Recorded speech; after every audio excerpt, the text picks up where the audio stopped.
नेतागणों को सुनने के लिए आए हुए हैं। राहुल जी और दीदी प्रियंका जी के लिए आप लोग बहुत आतुर थे और अभी भी मैं अपने सम्मानित नेतागणों से बताना चाहूंगा, हजारों की संख्या में लोग सड़कों पे आ रहे हैं अपने नेतागणों को सुनने के लिए। माननीय राज बब्बर जी, कृपया आप आए और पटका पहना करके अपने राष्ट्रीय अध्यक्ष का हार्दिक अभिनंदन करें, स्वागत करें।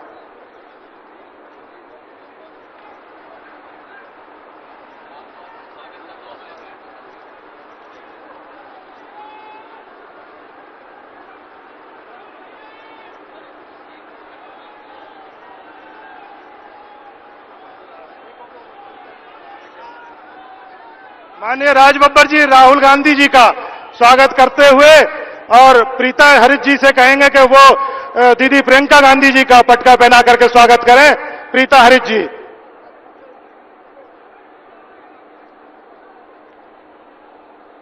प्रदीप माथुर जी ज्योतिरादित्य सिंधिया जी का स्वागत करेंगे। माननीय ज्योतिरादित्य सिंधिया जी का हार्दिक स्वागत करेंगे।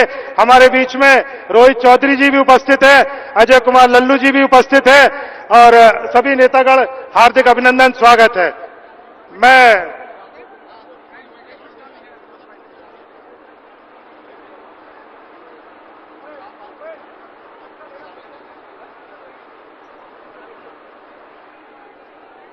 मैं इसी श्रृंखला में बड़े सम्मान के साथ में मंच के बुलाना चाहूंगा यहां के लोकप्रिय प्रत्याशी माननीय राज बब्बर जी को कि वो आए और जनता के बीच में अपने नेतागणों के समक्ष अपनी बात को रखते हुए, जनता का धन्यवाद देते हुए अपनी बात को कहें। माननीय राज बब्बर जी, आप कृपया मंच पे आए और आपको अपनी बात रखते हुए अपने नेतागणों का सम्मान करेंगे। माननीय राज बब्बर जी।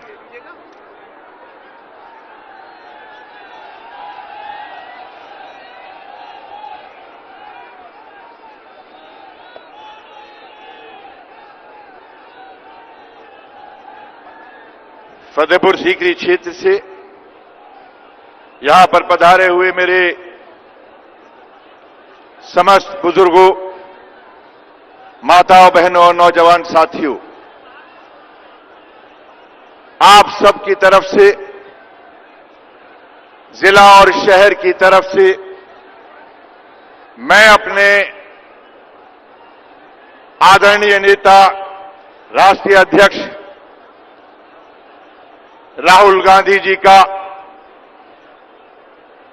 स्वागत करता हूं और करतल ध्वनियों से उधर से आवाज आनी चाहिए, राहुल गांधी, राहुल गांधी, राहुल गांधी। हमारे आदरणीय नेता प्रियंका गांधी जी जो आज इस क्षेत्र के अंदर पहली बार आई हैं, इनका स्वागत फतेहपुर सीकरी की जनता इस छोटे से कस्बे के अंदर ऐसे करे कि ये आवाज दिल्ली तक जाए, प्रियंका गांधी, प्रियंका गांधी, प्रियंका गांधी। मुझे एक नाम जो आपके पीछे, आपके पड़ोस में, जहां से कई लोगों को यहां से आशीर्वाद मिलता है, ऐसा नाम जो आज इस मंच पर है, हमारे आदरणीय नेता ज्योतिरादित्य सिंधिया जी का स्वागत भरपूर तालियों के साथ। ज्योतिरादित्य सिंधिया जी, ज्योतिरादित्य सिंधिया जी, ज्योतिरादित्य सिंधिया जी। आप सबका बहुत बहुत धन्यवाद। मैं आज इस मंच पर अपने वरिष्ठ नेताओं का स्वागत अपने उन तमाम साथियों के साथ में जिन्होंने यहां पर फतेहपुर सीकरी क्षेत्र में आज दूसरी पार्टियों को छोड़कर जो विधायक थे, 3-3, 4-4 बार के विधायक, पिछली बार थोड़े थोड़े मतों से जो चुनाव नहीं जीत पाए, मैं सबसे पहले बड़े आदर के साथ में नाम ले रहा हूं ठाकुर सूरजपाल सिंह जी। भाई भगवान सिंह कुशवाहा जी, डॉक्टर धर्मपाल सिंह जी, ओमकार सिंह चाहर जी, सूबेदार वर्मा जी, आदरणीय केशव दीक्षित जी, आपके नेतृत्व में इन सभी हमारे नेताओं ने, जो दूसरी पार्टियों में थे, उसके बावजूद आज प्रियंका जी, ज्योतिरादित्य जी के आह्वान पर आज यहां पर पार्टी ज्वाइन की है, कांग्रेस पार्टी। मैं उन सबका आभार प्रकट करता हूं। मंच पर बैठे हुए प्रीता हरित जी, अजय लल्लू जी, प्रदीप माथुर जी और जिला अध्यक्ष आदरणीय दुष्यंत शर्मा जी, और हमारे साथ में हमारे इंचार्ज यहां पर जो आए हैं, और अनुराधा मिश्रा जी, सभी का स्वागत करते हुए आज फतेहपुर सीकरी क्षेत्र के बारे में सिर्फ इतना कहना चाहता हूं कि ये क्षेत्र बहुत पिछड़ा हुआ क्षेत्र है। इस क्षेत्र में 2009 में हमने कुछ आस लगाई थी कि हम यहां पर काम करेंगे, लेकिन ऐसी स्थिति यहां पर चंद वोटों से हम यहां पर अपनी सरकार के अंदर हिस्सेदारी नहीं ले सके और सांसद नहीं बन सके, और जो दूसरे लोग आए उन्होंने उन तमाम चीजों को गुमराह कर दिया, पीछे फेंक दिया। हमारी इच्छा थी, हमने लोगों से कहा था, यहां ये बटवेश्वर महादेव, यहां पर बहुत बड़ा तीर्थ है, और अटल बिहारी वाजपेयी जी ने भी जब यहां पर, उनका ये गांव है, उनका ये पैतृक गांव है, उन्होंने भी कहा था कि यहां पर हम एक धार्मिक टूरिज्म को बढ़ावा देंगे, लेकिन उनके जाने के बाद में यहां पर कोई कुछ काम नहीं हुए, जिसके कारण आज तक ये क्षेत्र पिछड़ा रहा। पिछली बार प्रधानमंत्री के प्रत्याशी, जो आज प्रधानमंत्री है, उन्होंने भी यहां पर कह कर गए कि हम बटेश्वर को धार्मिक टूरिज्म में लेकर आएंगे, मगर नहीं लाए।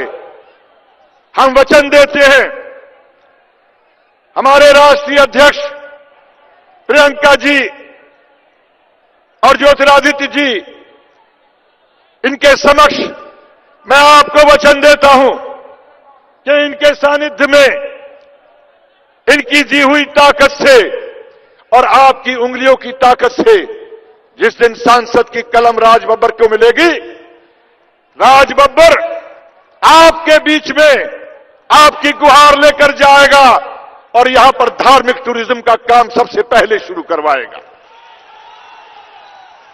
साथियों, ये बात मैं इसलिए कह रहा हूं कि आगरा के अंदर जब राहुल गांधी जी के पास में हम अंतर्राष्ट्रीय हवाई अड्डा नहीं बना सके, वो सीट सुरक्षित हो गई, तो डेलीगेशन मैंने राहुल जी के पास में जब गया तो नाइट लैंडिंग की फैसिलिटीज नहीं थी। राहुल जी ने उसी वक्त वो सैंक्शन करवाया और वहां पर नाइट लैंडिंग के लिए वहां पर सुविधा प्राप्त हुई। आपने मशीन भिजवाई और वो मशीन आज तक नाइट लैंडिंग का सुविधाओं को प्रारंभ दे रही है।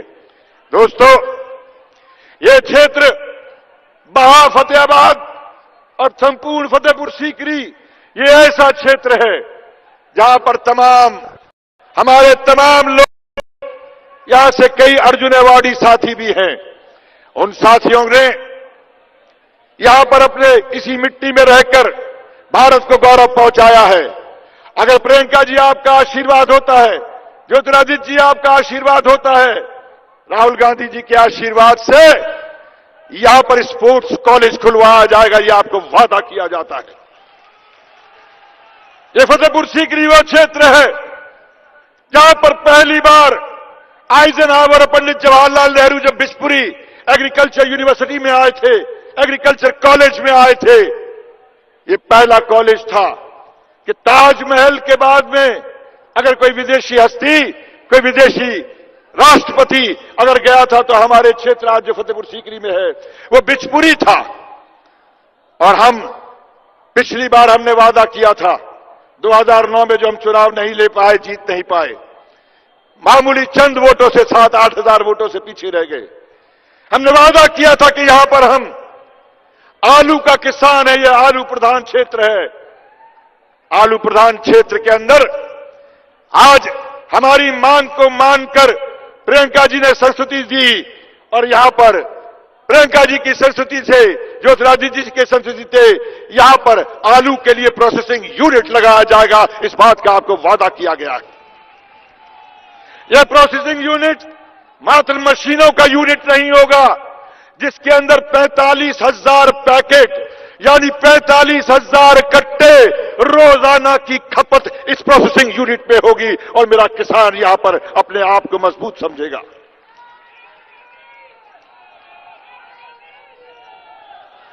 यह राहुल गांधी जी की दूरंदेशी है, यह प्रियंका जी और ज्योतिरादित्य जी की दूरंदेशी है। यहां पर महिला कॉलेज के लिए प्रियंका जी ने संस्तुति दी है। मेरी हाथ जोड़कर प्रार्थना है इस मंच से, राहुल जी से, प्रियंका जी से और ज्योतिरादित्य जी से कि हमारे क्षेत्र बटे हुए हैं, बीच में आगरा आता है, मेरा क्षेत्र 144 किलोमीटर के बीच में आता है। बीच में आगरा, उस तरफ 2 क्षेत्र है और 3 क्षेत्र इस तरफ है। हमारे यहां महिलाओं का कॉलेज नहीं है, आपने एक कॉलेज के लिए कहा है। हमें दोनों से तरफ, एक फतेहपुर सीकरी क्षेत्र में और एक यहां फतेहाबाद और खेरागढ़ क्षेत्र में महिलाओं का कॉलेज मिलना चाहिए। इसके लिए हमने संस्तुति और प्रार्थना की है।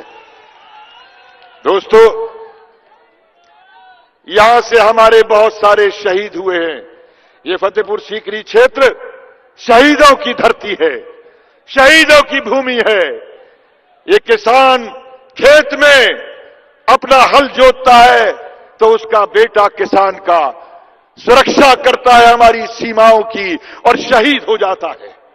हम आज आपसे, हमने पहले भी मांग की है, आज भी मांग कर रहे हैं, इस मंच से मांग कर रहे हैं कि हमें इस क्षेत्र के अंदर एक सैनिक स्कूल का प्रावधान किया जाए, क्योंकि यहां पर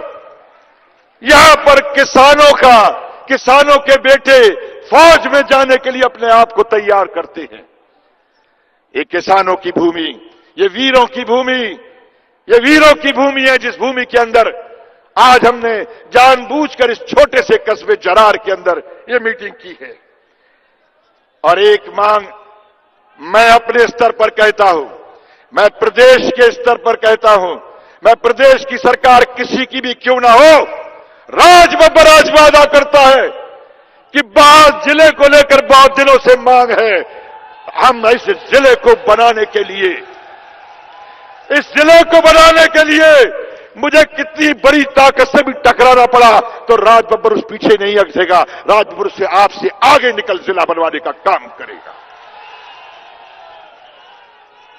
मैं जानता हूं यहां से 20 किलोमीटर फरेरा पे हमारे साथियों के वाहनों को रोका गया है। उस बहुत ज्यादा कहने के बाद में अब धीरे धीरे छोड़ा है। लेकिन चिंता मत करो, वो दिन दूर नहीं जब फरेरा पर आदेश चलेगा राहुल गांधी जी का, प्रियंका गांधी जी का, ज्योतिरादित्य सिंधिया का आदेश चलेगा कि कौन सी गाड़ी कैसे निकलेगी। ये सड़कें खुली होगी, किसानों के लिए खुली होंगी, नौजवानों के लिए खुली होंगी। मैं बेरोजगारी के बारे में, मैं किसानों के बारे में, मैं न्याय के बारे में मैं इसलिए नहीं कहूंगा कि हम तो आस लगाए बैठे हैं कि हमारे नेता हमको कब किस दिन हमारे बेरोजगार नौजवानों को रोजगार की राह दिखाएंगे। हम आस लगाए बैठे हैं कि हमारे यहां की गरीब महिलाएं जो जमुना के किनारे रहते हैं, जो परिवार जो चंबल के किनारे रहते हैं परिवार, वो जमुना के किनारे और चंबल के किनारे रहने वाले वो परिवारों को किस दिन उनको सड़कें मिलेगी, किस दिन उनको वो ताकत मिलेगी, किस दिन वो समझेंगे कि कांग्रेस पार्टी ही हमारे लिए ये सड़क बनाई है। कांग्रेस पार्टी ने ही हमें 6,000 रुपया महीना हमारी महिला को हर महीने यानी 72,000 रुपया साल दिया है। आज जमुना और चंबल के किनारे रहने वाले उन गरीब साथियों को इस बात का भय नहीं होगा कि पुलिस की वर्दी पहनकर कोई उन्हें डराने आ रहा है। कांग्रेस का कार्यकर्ता राज बब्बर उनके बीच में चलने का काम करेगा। दोस्तों, मेरी जमीन यहां नहीं, मेरा मकान यहां नहीं, मेरी दुकान यहां पर नहीं, 3 पुश्तों से किराए पर रहता है मेरे दादा भी, मेरे पिता भी और राज बब्बर भी। लेकिन लोगों के दिलों में मेरी जमीन है, लोगों के दिलों में मेरा घर है, लोगों के दिलों में मेरा मकान है। इसलिए मैं आपके बीच में मैं हाथ जोड़कर प्रार्थना करके आया हूं। जब मुझे तोहमत सुनाई गई कि राज बब्बर पिछली बार तो तुम कह रहे थे कि गठबंधन में चली गई, इस बार तो तुम अध्यक्ष हो और तुम हमें धोखा दे रहे हो। पर याद रख लियो राज बब्बर, जिसने अपने घर वालों पर भरोसा नहीं किया, घर वालों की इज्जत नहीं की, बाहर उसकी इज्जत नहीं हो सकती। मैंने कहा जीत और हार तो ईश्वर के हाथ है। मैंने अपने नेताओं के सामने गुहार लगाकर कहा कि मैं उस क्षेत्र में जाना चाहता हूं, कम से कम अपनी नजरों में तो साफ रहूंगा, पाक रहूंगा। ये तो कोई मुझसे नहीं कहेगा कि मैंने अपनों पर भरोसा नहीं किया। बाकी जीत और हार तो इनके हाथ में, राज बब्बर की क्या औकात है। मैं अपनी बात इसलिए यहां पर कहना चाह रहा था और कह दिया। इसके बाद मेरे पास में कुछ भाषण देने के लिए नहीं है। मैंने तो जो मांग थी अपने नेताओं के सामने रख दी है। बस नेताओं से गुहार करूंगा कि जब तक हमारे वरिष्ठ नेताओं के नाम पुकारे जाएं, तब तक तालियों की गड़गड़ाहट रुके नहीं। यही मेरी आपसे प्रार्थना है। बहुत धन्यवाद। प्रणाम। जय हिंद। धन्यवाद माननीय राज बब्बर जी। अभी आपके बीच में माननीय ज्योतिरादित्य सिंधिया जी जो हमारे प्रभारी हैं इस क्षेत्र के, उनको आना था, लेकिन उन्होंने दीदी के लिए कहा है कि माननीय बहन प्रियंका गांधी जी आपके बीच में आएंगी और वो आपके बीच में अपनी बात रखेंगी। लेकिन जब तक दीदी नहीं आए यहाँ पे, तब तक तालियों की गड़गड़ाहट बंद नहीं होनी चाहिए। ऐसा लगना चाहिए कि आगरा की सरजमी पे दीदी आई हैं और हम लोगों के दिलों पर राज करती हैं। एक सौम्य, एक ऐसा व्यक्तित्व जिसमें इंदिरा दिखाई देती है। आइए दीदी का हम लोग बहुत बहुत हार्दिक स्वागत करते हैं, अभिनंदन करते हैं। प्रियंका गांधी जी का हम लोग जोर से नारे लगाएंगे, प्रियंका गांधी, प्रियंका गांधी, प्रियंका गांधी। दीदी आपके सम्मुख पक्ष से।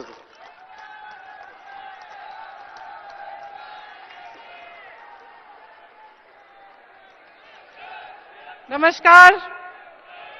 आप बहुत देर से इंतजार कर रहे हैं, आज बहुत कड़ी धूप है, इसके लिए आप सबका बहुत बहुत धन्यवाद। मैं ज्यादा लंबा नहीं बोलना चाहती क्योंकि अध्यक्ष महोदय यहां बैठे हैं और मेरे बाद इन्हें बोलना है। मैं दो तीन चीजें बताऊंगी जो मेरा अनुभव इन 2 महीनों में हुआ है जब से मैंने उत्तर प्रदेश का दौरा शुरू किया।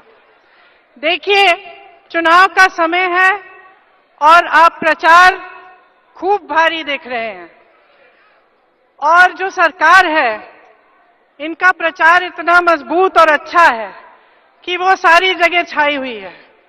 आप चाहे अपना अखबार खोलें उसमें उनकी फोटो देखेंगे, चाहे आप टीवी चलाएं तो उनका प्रचार उसमें आएगा, चाहे आप रेल गाड़ी में जा रहे हैं उसके टिफिन के बक्से पे उनका चेहरा दिखेगा। कल परसों मैंने देखा कि जब पोलिंग के लिए लोग गए तो उनके खाने के बक्सों पे भी उनका चेहरा था। और ऐसा लगता होगा उस प्रचार को देखते हुए कि भगवान जाने कितना काम हुआ है इन 5 सालों में और कितनी तरक्की हुई है। लेकिन सच्चाई कुछ और है। मैं 2 महीनों से उत्तर प्रदेश का दौरा लगा रही हूं, जन जन से मिलती हूं और मैंने वो सच्चाई देखी है। मैंने वो सच्चाई उन नौजवानों की आंखों में देखी है जो हर चौराहे पे, हर बाजार पे मुझसे मिलते हैं और कहते हैं कि हमारे पास दीदी कोई रोजगार नहीं है। मैं वो सच्चाई उन आलू किसानों की आंखों में देखती हूं जो लखनऊ, रायबरेली तक मेरे पास आकर मेरे से बात करते हैं, मुझे बताते हैं कि आज बीज का दाम उपज के दाम से ज्यादा है, कि कर्ज में डूबे हुए हैं, कि उनकी लागत दुगनी हो चुकी है, कि कोल्ड स्टोरेज या तो बंद है या उनकी कीमत इतनी है कि वो नामुमकिन है। वो एक किसान जिसने मुझे बताया कि 19 टन आलू लेकर महाराष्ट्र जाना पड़ा उसको बेचने के लिए, जहां 94,000 रुपए उन्हें मिले। रास्ते में जाने के लिए उन्होंने 42,000 रुपए खर्चे, कोल्ड स्टोरेज के लिए 46,000 रुपए खर्चे और अंत में मात्र 490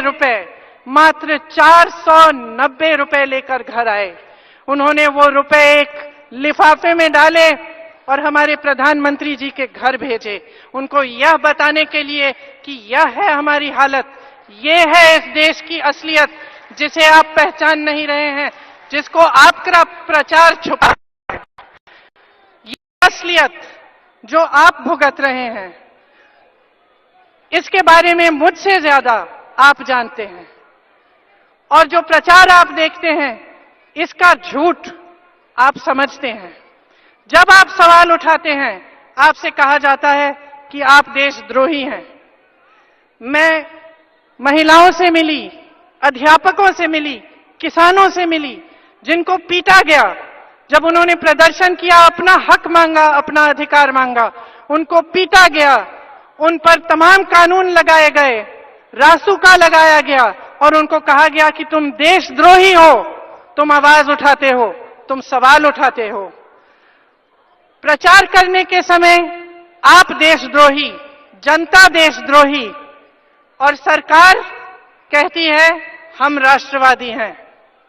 भाजपा के नेता कहते हैं कि हम राष्ट्रवादी हैं। मैं पूछती हूं, आप राष्ट्रवादी हैं तो शहीदों का आदर करिए, उन शहीदों का आदर करिए जो हिंदू हैं, जो मुसलमान हैं, और जो शहीद आपके विपक्ष के नेता के पिता हैं, उनका भी आदर करिए। अगर आप राष्ट्रवादी हैं, तो उन स्वतंत्रता सेनानियों का अपमान करना बंद करें, जिन्होंने इस देश की नींव डाली, जिन्होंने अपने खून और पसीने से इस देश को आजाद किया। उन महापुरुषों का आदर करिए जिन्होंने इस देश की नींव डाली। अगर आप राष्ट्रवादी हैं तो चुनाव के समय पाकिस्तान की नहीं, हिंदुस्तान की बात करिए। हिंदुस्तान के नौजवानों को बताइए आप उनके लिए क्या करने जा रहे हैं। हिंदुस्तान की महिलाओं को बताइए कि आप उनके लिए क्या करने जा रहे हैं। हिंदुस्तान के किसानों के लिए कहिए कि आपने कौन सी योजना बनाई है। गरीबों के लिए बताइए आप उनके लिए क्या करेंगे। अगर आप राष्ट्रवादी हैं तो जब देश भर से नंगे पांव हजारों की तादाद में, लाखों की तादाद में किसान आपके दरवाजे तक आए तो आप उनसे मिले क्यों नहीं? आपने उनसे उनका दर्द क्यों नहीं पूछा? अगर आप राष्ट्रवादी हैं तो जब आपके किसी साथी ने किसी महिला के खिलाफ कोई गलत बयान दिया तब आपने इस देश की तहजीब उनको क्यों नहीं सिखाई? अगर आप राष्ट्रवादी हैं तो धर्म के नाम पर जब किसी की निर्मम हत्या की गई तो उनके हत्यारों को सम्मानित करने के बजाय आपने उन परिवारों का दुख क्यों नहीं बांटा?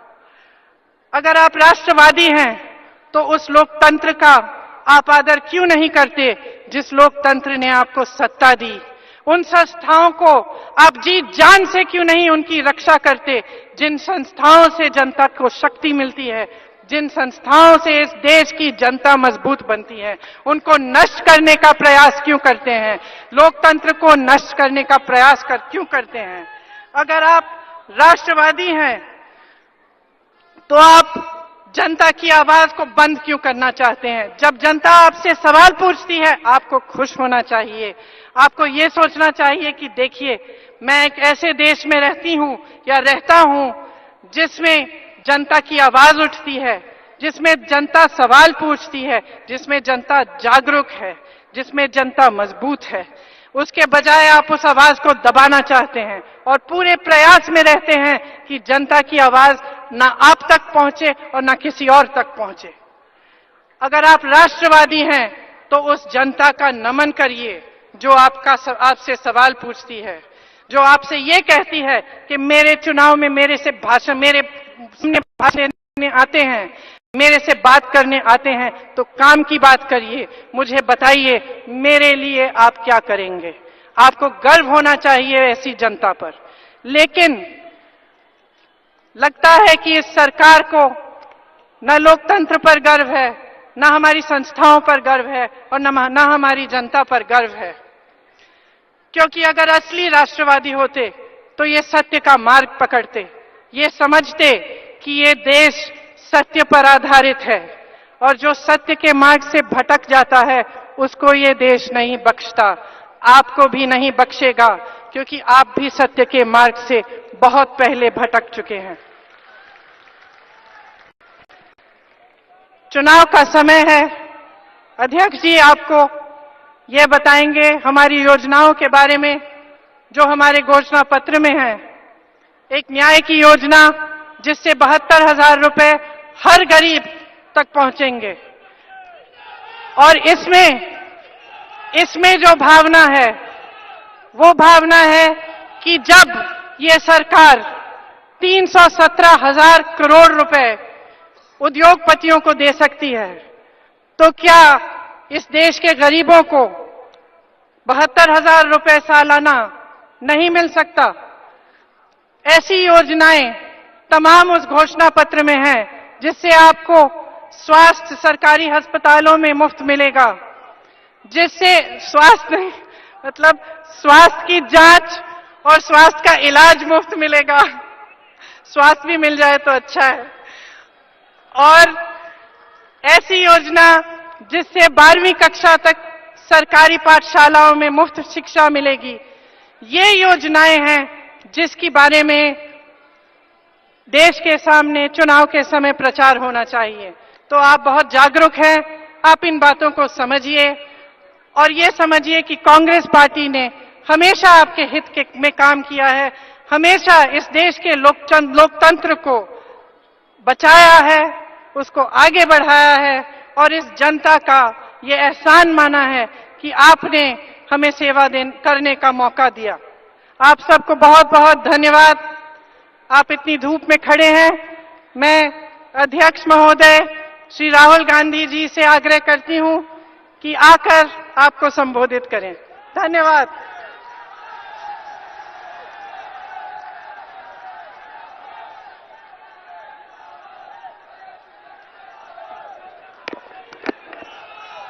मंच पर आसीन भारतीय राष्ट्रीय कांग्रेस के अध्यक्ष आदरणीय राहुल गांधी जी, भारतीय राष्ट्रीय कांग्रेस की महासचिव प्रियंका गांधी जी, उत्तर प्रदेश कांग्रेस कमेटी के अध्यक्ष राज बब्बर जी, नेता प्रतिपक्ष अजय लल्लू जी, जिला कांग्रेस के हमारे अध्यक्ष, समस्त मंचासीन महानुभाव और मेरे फतेहपुर सीकरी और चंबल क्षेत्र की समस्त मेरी यहां उपस्थित जनता जनार्दन जो भारी तादाद में हमारे अध्यक्ष की बात को सुनने आए हैं। आज वक्त है बदलाव का और वक्त है जिन लोगों के चेहरे पर मुखौटे लगे हुए होते हैं उन मुखौटों को उतार कर सच्चाई का आईना उन लोगों को दिखाने का समय आ चुका है। मेरे क्षेत्र के निवासी, ये वो समय है जहां आपके सामने एक प्रत्याशी राज बब्बर जी के रूप में कांग्रेस का प्रत्याशी हैं, राहुल गांधी जी के प्रत्याशी हैं, पर सबसे महत्वपूर्ण इस अंचल, इस माटी और जन जन के प्रत्याशी हैं। आज वो समय आ गया। 5 साल पहले एक हस्ती आए थे आपके सामने वोट बटोरने और वोट मांगने के लिए, किसान के नाम पर, नौजवान के नाम पर, राष्ट्र के नाम पर। 5 साल से उस व्यक्ति का चेहरा नहीं दिखा। अब जब 60 महीने की घड़ी लग गई तो दोबारा वो व्यक्ति आ गया आपके बीच में, दोबारा वोट मांगने के लिए आपके समक्ष आएगा। 60 महीने आपके बीच में तो नहीं आए, पर पूरे विश्व के 84 देशों का दौरा करते करते राष्ट्र नहीं विश्व नेताओं को झप्पी देने में बहुत व्यस्त थे। आज मेरा किसान देश में परेशान। राज बब्बर जी ने आपको सुनाया आलू के किसान की स्थिति। लागत का दाम कहते थे, हम लागत का दाम आधा करेंगे, आपका समर्थन का मूल दुगना करेंगे। आज क्या स्थिति हो गई? किसान का लागत का दाम दुगना, समर्थन मूल आधा। आलू का दाम 600 रुपया प्रति क्विंटल भी नहीं मिलता, और वो प्रमोद शर्मा खड़ा है यहां जिसने 490 रुपया का मनी ऑर्डर प्रधानमंत्री के कार्यालय में भेजा।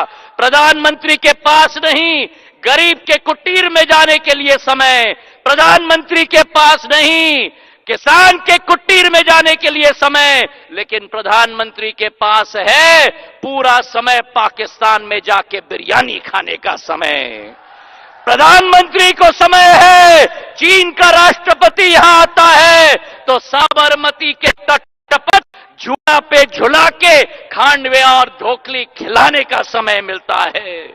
आज मैं आपसे आह्वान करना चाहता हूं, कांग्रेस पार्टी और राष्ट्रीय अध्यक्ष राहुल गांधी किसान की लड़ाई लड़ रहे हैं, नौजवान की लड़ाई लड़ रहे हैं, उस नौजवान की जिसको मोदी जी ने कहा था हम लाएंगे अफसरों का भंडार, लेकिन लेके आए पान और पकौड़े वाली सरकार। आज जिसके दम पर ये सरकार में आए, आज उनका ही दमन कर रहे हैं। तो इन्हीं चंद लाइनों से आह्वान करता हूं मैं अपने राष्ट्रीय अध्यक्ष को कि आंधियों की जिद है, आंधियों की जिद है, जहां बिजलियां गिराने की आंधियों की जिद है, जहां बिजलियां गिराने की हमारी भी जिद है, वहीं आशियां बनाने की। अरे आंधियों की जिद है, जहां बिजलियां गिराने की हमारी भी जिद है, वहीं आशियां बनाने की। अगर असूलों पर टक्कर लगे, अगर असूलों पर टक्कर लगे तो टकराना जरूरी है, अगर जिंदा हो तो जिंदा नजर आना जरूरी है। धन्यवाद। जय हिंद, जय भारत। धन्यवाद माननीय ज्योतिरादित्य सिंधिया जी, आपने बहुत ही ओजस्वी वक्ता के रूप में हम सबके नेता हैं आप, और बहुत जबरदस्त तरीके से बात रखी। मैं चाहता हूं कि आप सब लोग अपने माननीय राष्ट्रीय अध्यक्ष राहुल गांधी जी के लिए बहुत आतुर हैं, और क्षेत्र की जनता दूर दूर से उसे सुनने के लिए आई हुई है। जब तक माननीय राहुल गांधी जी आए तब तक तालियां नहीं रुकनी चाहिए। हमारे माननीय राष्ट्रीय अध्यक्ष राहुल गांधी जी।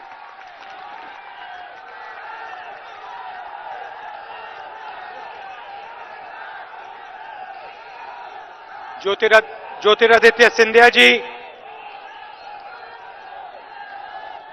प्रियंका जी, राज बब्बर जी,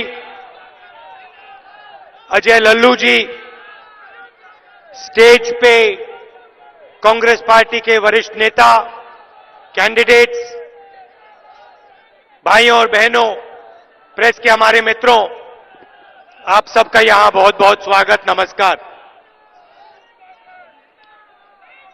2014 में नरेंद्र मोदी ने 3 वायदे किए थे। 3 वायदे किए थे। युवाओं को हर साल 2 करोड़ युवाओं को रोजगार देने का वायदा। जहां भी जाते थे युवाओं को रोजगार देने की बात करते थे। किसानों से कहा कर्जा माफ करूंगा।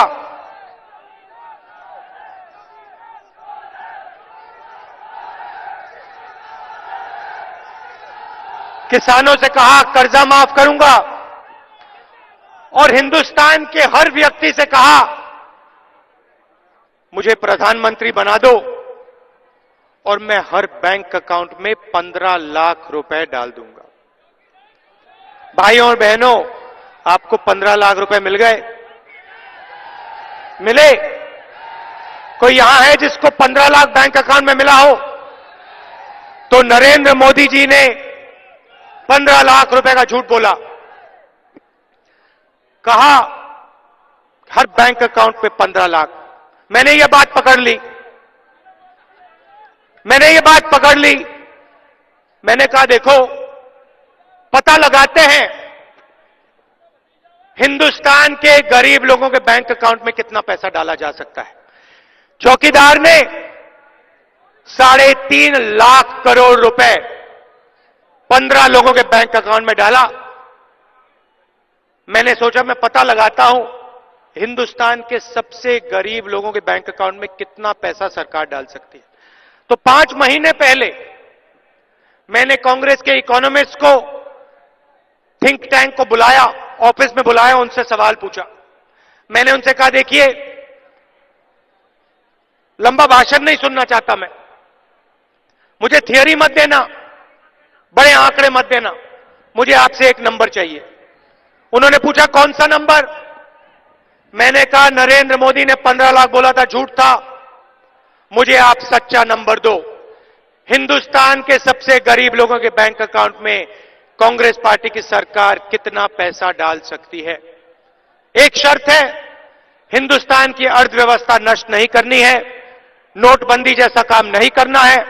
आप जाइए दुनिया के सबसे बेहतर इकोनॉमिस्ट से पूछिए, जिससे आपको पूछना है पूछिए, मगर 3-4 महीने बाद आप मुझे एक कागज पे एक नंबर दीजिए। कुछ ही दिन पहले वापस आए, कागज पे एक नंबर लिख के दिया, 72,000 रुपए।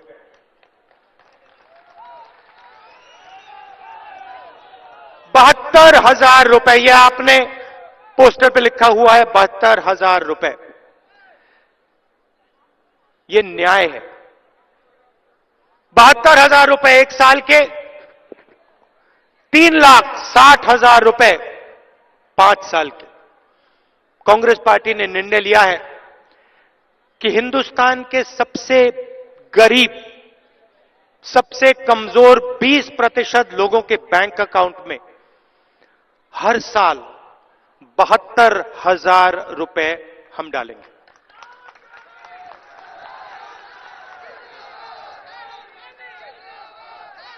$25 करोड़ लोगों को इस पैसे का फायदा मिलेगा। 5 करोड़ लोगों के बैंक अकाउंट में हर महीने पैसे जाएगा। साल का 72,000, 5 साल का 3,60,000। भाइयों और बहनों, यह सच्चाई है। 3,60,000 रुपए 5 करोड़ लोगों को कांग्रेस पार्टी दे सकती है, 15 लाख नहीं दे सकते। मैं आपको यहां झूठ नहीं बोलूंगा, मैं आपको यह नहीं कहूंगा कि हर बैंक अकाउंट में 15 लाख डालेंगे, मैं सच्चाई बोलूंगा, 3,60,000 डाल देंगे। प्रियंका जी ने अभी शुरुआत में बोला कि जहां भी देखो नरेंद्र मोदी जी की पब्लिसिटी होती है। टीवी चालू करो नरेंद्र मोदी, रेडियो चालू करो नरेंद्र मोदी, सड़क पे चलो नरेंद्र मोदी। इतनी पब्लिसिटी का पैसा कहां से आता है? आप टीवी पे 30 सेकंड के लिए लाखों रुपए लगते हैं, अखबार में लाखों रुपए रखते हैं। ये देश में हर रोज जो नरेंद्र मोदी की फोटो आ रही है, इनका चेहरा आ रहा है, इसका पैसा कौन दे रहा है? नरेंद्र मोदी की जेब से तो नहीं आ रहा ना? तो ये पैसा कहां से आ रहा है? आपने कभी सोचा कि करोड़ों रुपए की पब्लिसिटी, पैसा कहां से आ रहा है? मैं आपको बताता हूं। भाइयों और बहनों, नरेंद्र मोदी ने आपका पैसा चोरी करके, लाखों करोड़ रुपए चोरी करके इन चोरों को दिया है। नीरव मोदी 35,000 करोड़ रुपए, विजय माल्या 10,000 करोड़ रुपए, ललित मोदी, मेहुल चोकसी, अनिल अंबानी, लाखों करोड़ रुपए आपका पैसा छीनकर इनको दिया गया है। पहले नारा हुआ करता था अच्छे दिन आएंगे, याद है? मोदी जी कहते थे अच्छे दिन, जनता कहती थी आएंगे। बुरे दिन आ गए ना। अब नया नारा सुनो, चौकीदार चौकीदार चौकीदार। 5 साल में अच्छे दिन से चौकीदार चोर है तक पहुंच गए। अब 5 साल अन्याय किया, 5 साल अन्याय किया। आपको याद होगा यूपीए की सरकार थी, उत्तर प्रदेश के किसान हमारे पास आए, आपने हमसे सवाल पूछा, आपने कहा देखिए ये अरबपति लोग हैं, इनके लिए बैंक के सामने लाल कालीन लगती है। हम जाते हैं बैंक के पास, बैंक में जाते हैं, हमें कहते हैं भैया तुम यहां से परे हो जाओ, तुम्हारे ऊपर कर्जा है। आपने हमें कहा कि किसान का कर्जा माफ करके दीजिए। 10 दिन के अंदर 72,000 करोड़ रुपए हिंदुस्तान के किसान का हमने माफ करके दे दिया। 10 दिन के अंदर। मध्य प्रदेश, राजस्थान, छत्तीसगढ़ में चुनाव हुआ, मैंने ऐसी मीटिंग में वहां कहा देखिए 10 दिन के अंदर मध्य प्रदेश, राजस्थान, छत्तीसगढ़ के किसान का कर्जा माफ हो जाएगा। कुछ भी हो जाए, कांग्रेस पार्टी जीतेगी, 10 दिन के अंदर हो जाएगा। भाई और बहनों, 10 दिन नहीं लगे, 2 दिन के अंदर हमें कर्जा माफ कर दिया सबका।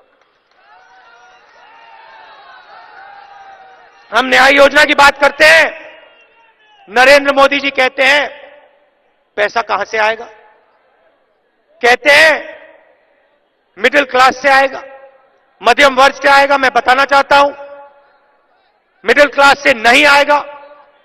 कांग्रेस पार्टी इनकम टैक्स को नहीं बढ़ाएगी, मगर अनिल अंबानी के जेब से आएगा।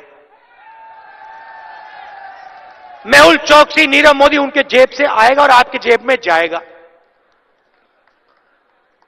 नरेंद्र मोदी ने 2 करोड़ युवाओं को रोजगार देने की बात की। यहां कोई है जिसको नरेंद्र मोदी ने रोजगार दिया? अच्छा, एक और सवाल, यहां कोई किसान है जिसके खेत में रात को आवारा पशु नहीं आया हो? एक है यहां पे, अभी हमने देखा हेलीकॉप्टर से खेतों में आवारा पशु घूम रहे हैं।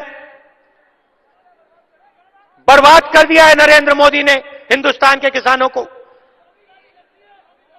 वो उनकी चौकीदारी कर रहा है, अनिल अंबानी की, मेहुल चौकसी की, नीरव मोदी की। अच्छा, एक सवाल, आपने किसान के घर के सामने कभी चौकीदार देखा है?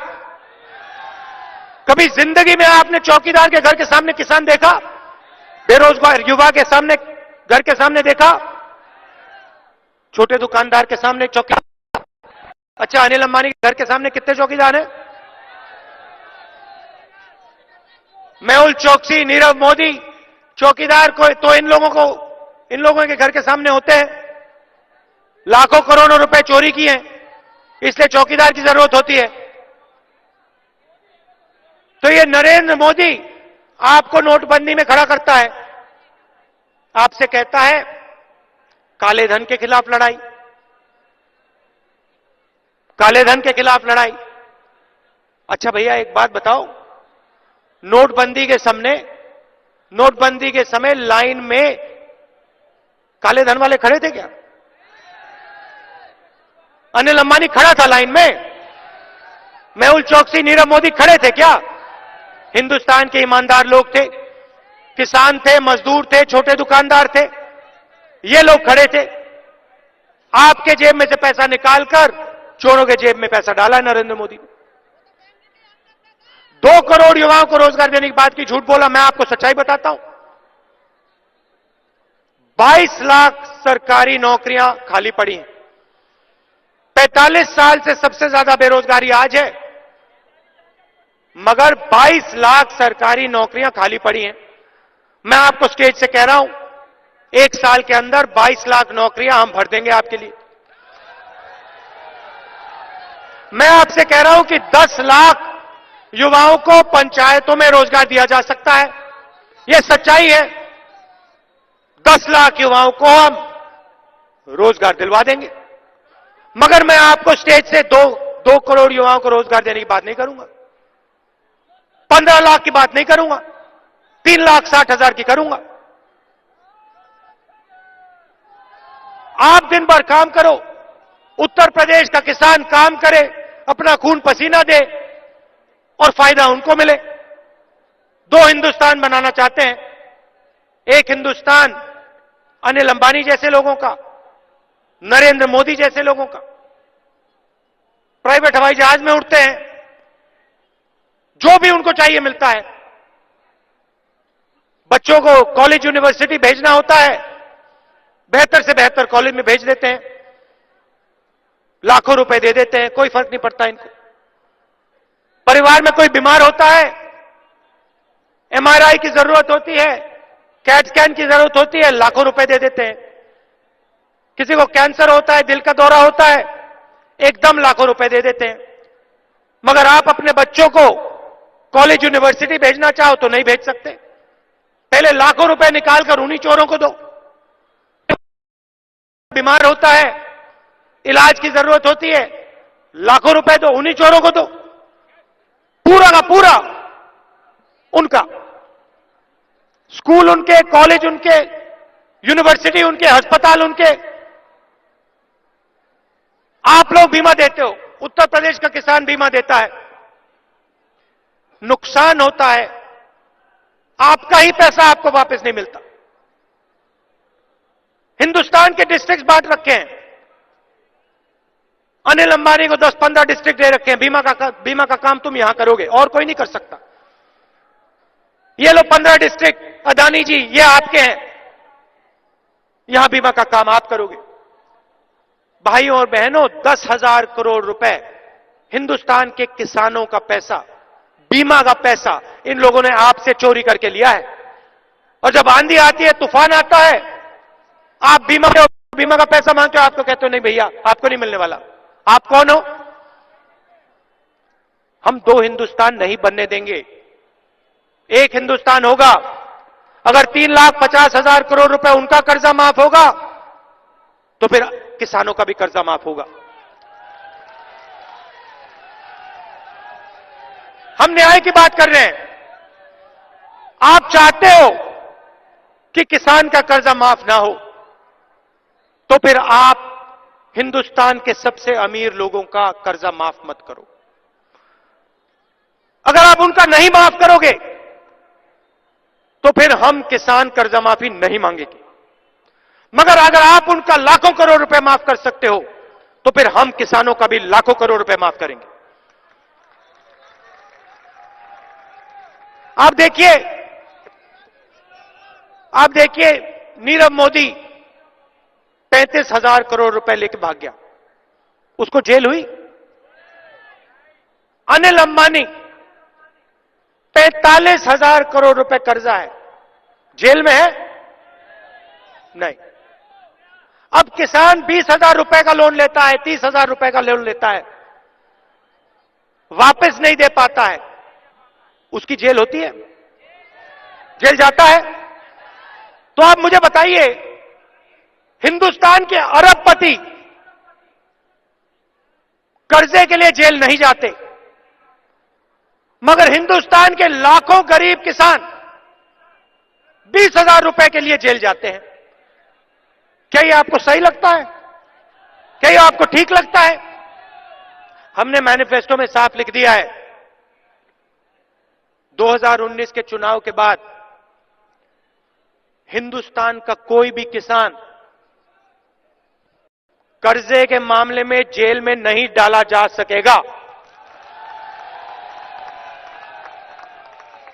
अब किसान को जेल में डलवाना है तो पहले अनिल अंबानी को जेल में डालो, नीरव मोदी को जेल में डालो, विजय माल्या को वापस लाओ, जेल में डालो।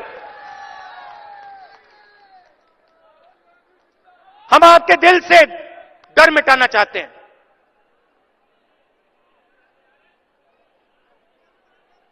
कर्जे का डर हो, भविष्य का डर हो, हम हिंदुस्तान के किसान के दिल से उसको मिटाना चाहते हैं। हम आपको बताना चाहते हैं कि आप इस देश की शान हो, आप इस देश की शक्ति हो, और आप इस देश को बनाते हो, आपके बिना यह देश नहीं चल सकता है। यह मैसेज हम आपको देना चाहते हैं और इसीलिए हमने निर्णय लिया है कि जैसे पहले रेलवे बजट हुआ करता था, 2 बजट पेश हुआ करते थे, एक नेशनल बजट होता था और दूसरा रेलवे बजट होता था, वैसे ही 2019 में एक नेशनल बजट होगा और दूसरा किसानों का बजट होगा। उसमें देश के सब किसानों को पता लग जाएगा इस साल हिंदुस्तान की सरकार किसानों को क्या देने जा रही है, कितना कर्जा माफ होगा, कितनी एमएसपी बढ़ाई जाएगी, कितना बोनस मिलेगा, पूरा का पूरा आपको साल के शुरुआत में ही हम बता देंगे। आप प्लानिंग कर पाओगे और आपको साफ पता लग जाएगा कि हिंदुस्तान की सरकार किसान के लिए क्या करने जा रही है। मध्य प्रदेश, राजस्थान, छत्तीसगढ़, इन प्रदेशों में हमने किसानों के लिए काम शुरू कर दिया है। थोड़ा सा मैं आपको बताना चाहता हूं और मेरा सपना है कि एक दिन यह काम उत्तर प्रदेश में भी शुरू हो। हमने तीनों चीफ मिनिस्टर से कहा है कि इन प्रदेशों में हर डिस्ट्रिक्ट में फूड प्रोसेसिंग यूनिट लगना चाहिए। जहां आलू उगता है वहां चिप्स बनाने की फैक्ट्री, जहां टमाटर उगता है वहां टमाटो केचप बनाने की फैक्ट्री। जाल बिछा रहे हैं हम मध्य प्रदेश, छत्तीसगढ़, राजस्थान में फूड प्रोसेसिंग यूनिट्स की जाल बिछा रहे हैं। सीधा जाके किसान फैक्ट्री में अपना माल बेचेगा, आलू बेचेगा, टमाटर बेचेगा और उसको डायरेक्ट सीधा जेब में सही पैसा मिलेगा। और उसी फैक्ट्री में खेत के बिल्कुल पास उनके परिवार के लोगों को, युवाओं को रोजगार मिलेगा। अब आप देखिए, यहां बीजेपी की सरकार है, 2 साल हो गए। मैंने आवारा पशु की बात की, जो आपका था आपसे छीना जा रहा है। नोटबंदी की गई। आलू के किसान के लिए उत्तर प्रदेश में इन लोगों ने क्या किया, मुझे बताओ। मुझे एक बात बता दो, कर्जा माफी की बात की थी, यहां कर्जा माफी का फायदा मिला आपको? किसी को मिला पैसा? नहीं। तो देखिए, जैसे ही 2019 में कांग्रेस पार्टी जीतेगी, हमने किसान बजट की बात की। हर साल हम एमएसपी आपके लिए बढ़ाएंगे। हर साल जैसे हम पहले बढ़ाते थे वैसे ही हम एमएसपी को बढ़ाएंगे। और न्याय योजना का फायदा, आप यह मत भूलिए, न्याय योजना का फायदा उत्तर प्रदेश के किसान को, गरीब को सबसे ज्यादा मिलेगा। 72,000 रुपए सीधे आपके बैंक अकाउंट में। यहां बहुत पुरुष बैठे हैं, एक बात शायद आपको अच्छी ना लगे, मगर पैसा सीधा महिलाओं के बैंक अकाउंट में जाएगा। 5 करोड़ महिलाओं के बैंक अकाउंट में जाने वाला है। आखिरी बात मैं युवाओं के लिए करना चाहता हूं। नरेंद्र मोदी जी ने मेक इन इंडिया की बात की, स्टार्टअप इंडिया की बात की। पूरे देश में युवा बिजनेस खोलना चाहता है, उत्तर प्रदेश में खोलना चाहता है। मगर अगर उत्तर प्रदेश में कोई भी युवा, आगरा में कोई भी युवा बिजनेस चालू करना चाहता है तो उसे सरकारी डिपार्टमेंट्स में जाके परमिशन लेनी पड़ती है। अलग अलग डिपार्टमेंट्स में जाना पड़ता है, हर डिपार्टमेंट में परमिशन मांगनी पड़ती है और आप जानते हो उत्तर प्रदेश के हर डिपार्टमेंट में रिश्वत देनी पड़ती है। इसीलिए हमने कहा है कि 2019 के बाद किसी भी युवा को बिजनेस खोलने के लिए कोई परमिशन लेने की जरूरत नहीं, किसी से परमिशन लेने की जरूरत नहीं। आप अपना बिजनेस चालू करो, 3 साल आप बिजनेस चालू करो, बिजनेस चलाओ। जब आपका बिजनेस मजबूत हो जाएगा 3 साल बाद आप जाके परमिशन लेना। और bank loan Congress party Anil Ambani जैसे लोगों को नहीं देगी। बैंक लोन कांग्रेस पार्टी उन्हीं को देगी जो उत्तर प्रदेश के लिए, हिंदुस्तान के लिए रोजगार पैदा कर रहे हैं। उन्हीं युवाओं को देगी जो बिजनेस चालू करके रोजगार पैदा कर रहे हैं। विचारधारा की लड़ाई है। एक तरफ नफरत, बीजेपी, नरेंद्र मोदी, दूसरी तरफ भाईचारा, प्यार और कांग्रेस पार्टी। जीत कांग्रेस पार्टी की होने वाली है, सरकार कांग्रेस पार्टी की बनने जा रही है। और मैं कांग्रेस पार्टी के कार्यकर्ताओं से कहता हूं, सबसे पहले आपका धन्यवाद करता हूं कि कांग्रेस पार्टी के लिए आप रोज लड़ते हो, पोलिंग बूथ में लड़ते हो, सड़कों पे लड़ते हो, गांव में लड़ते हो, शहरों में लड़ते हो। तो आपका दिल से धन्यवाद। अब यहां आज जो न्याय योजना है उसकी यात्रा चालू हो रही है। पूरे प्रदेश में मैसेज जाएगा कि कांग्रेस पार्टी 5 करोड़ लोगों को 72,000 रुपए हर साल देने जा रही है।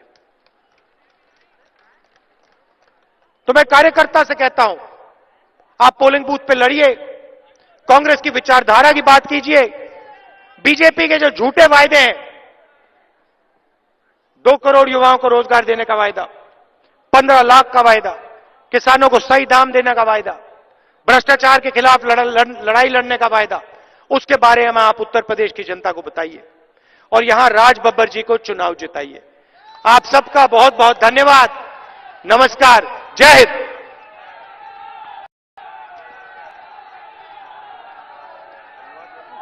हाँ, इसी क्रम में अभी आपने हमारे राष्ट्रीय अध्यक्ष राहुल गांधी जी को सुना और प्रेस के बंधुओं से निवेदन है कि अभी बाएं हाथ में, मंच से बाएं साइड में माननीय राहुल गांधी जी न्याय यात्रा का शुभारंभ करेंगे। तो आप लोग लेफ्ट साइड में आकर के उसका कवरेज के लिए आ सकते हैं। लेफ्ट साइड में माननीय राहुल गांधी जी जब न्याय यात्रा का शुभारंभ करेंगे, खीरागढ़ से आए हुए श्री रामनाथ सिकरवार जी, कर्नल शांतनु जी, भूपेंद्र सिंह भोलू जी, आपका भी बहुत बहुत आभार, धन्यवाद। मैं जिलाध्यक्ष जी से कहूंगा कि वो धन्यवाद दें। आज बाढ़ क्षेत्र में हुई इस बैठक में हमारे राष्ट्रीय अध्यक्ष माननीय राहुल गांधी जी, माननीय प्रियंका गांधी जी, माननीय ज्योतिरादित्य सिंधिया जी और प्रदेश अध्यक्ष माननीय राज बब्बर जी ने अपने उद्घोषण में बताया 18 तारीख को होने वाले चुनाव में आप भारी बहुमत से राज बब्बर जी को जिताएं। इसी के साथ धन्यवाद। जय हिंद, जय भारत, जय कांग्रेस।